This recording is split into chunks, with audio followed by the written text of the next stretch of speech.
Series का हम लोग 6 क्वेश्चन देखेंगे जो कि लीनियर इक्वेशन का एक क्वेश्चन है। और जो क्वेश्चन है वो है the annual income of A and B are in ratio 3:4 and their annual expenditure are in ratio 5:7 and each saves 5,000 then find annual income.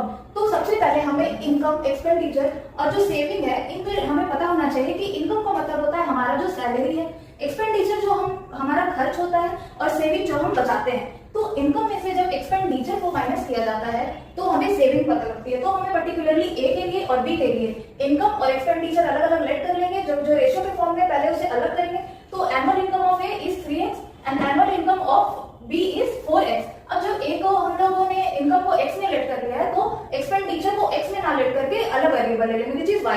तो expenditure of A is 5y and expenditure of B is 7y। अब जैसा कि हमारा equation है कि income minus expenditure is equal to saving, तो for A जब हम ए के लिए कैलकुलेट करेंगे तो 3x minus 5y is equal to ये 5,000 सेव करता है, इक्वेशन नंबर 1। और फॉर हम लोग बी के लिए जब कैलकुलेट करेंगे तो 4x minus of 7y is equal to 5,000, equation number 2।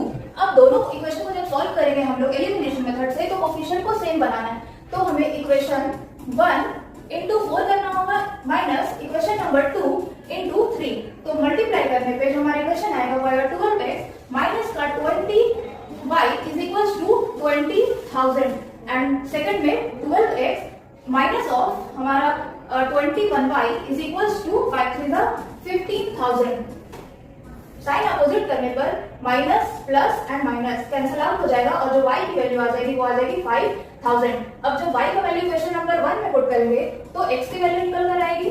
तो 5 into 5,000 इज इक्वल टू 5,000 और यहाँ से x की वैल्यू आ जाएगी 10,000 रुपीज। हमें एनुअल इनकम कैलकुलेट करना है जिसके लिए a का इनकम है 3x, that means 3 into 10,000 which is 30,000 and b का जो इनकम है वो है 4x, दैट मीन्स 4 into 10,000 जो हमारा 40,000 निकल कर आ जाएगा।